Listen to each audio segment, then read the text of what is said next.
Hi everyone. I just wanted to let you know these tools are mandatory if you're going to do any type of work, electrical work in your house. So this is what is I found over the years is really needed.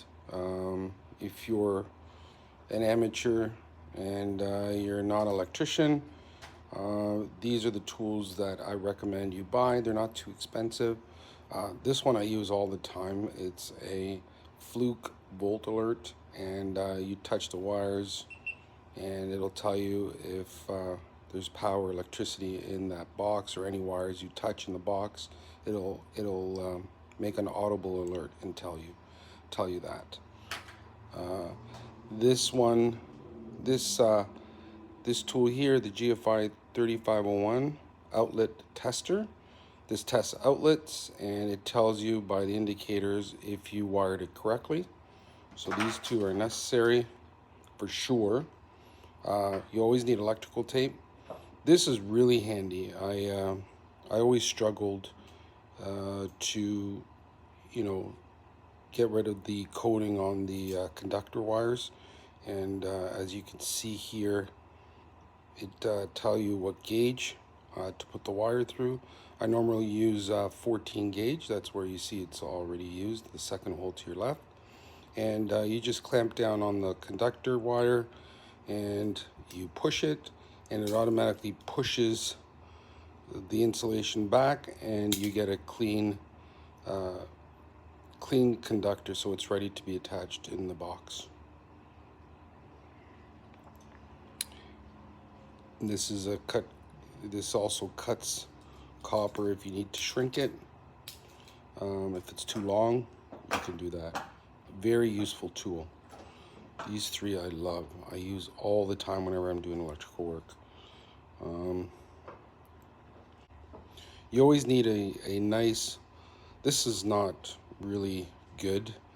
I recommend a thicker screwdriver with the thicker head, and extend it here so you can go into the box and your hands are not touching or scraping along the outside box. So I would recommend a larger screwdriver so you can safely put your hand in the electrical box and screw it in without, getting cut along the edge. So I also carry staples, S2, the bottom one there that I'm holding. You can put two Romex wires, the ones with the sheathing, the electrical wire, 14 2 gauge. You can put two of them together and use the staple to staple it against the stud.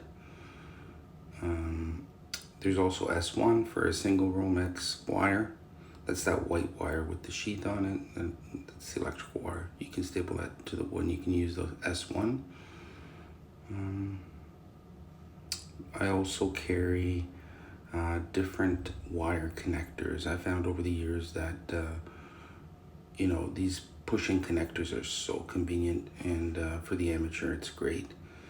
So I carry two pushing connectors, three pushing connectors, even four pushing connector tabs, and they're a little bit more expensive than the regular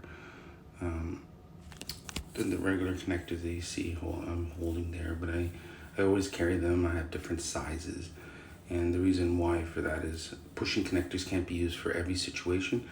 The lights that you have are like, they're not full copper wire. Sometimes they're made up of flimsy wire, and you can't push it in the connector, such as what's in a light fixture, like that I showed you.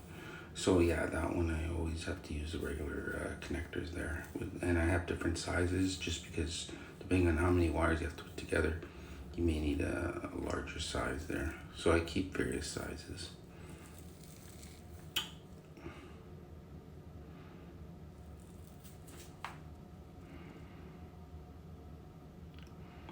And for more advanced features, troubleshooting, and when I want to find out how much amperage is on a circuit, that might affect the overall amount, because I'm only limited to like 15 or or 20 amps per circuit. So, these tools I can use to determine how much amperage, or how much load a certain appliance might have. And it comes in handy.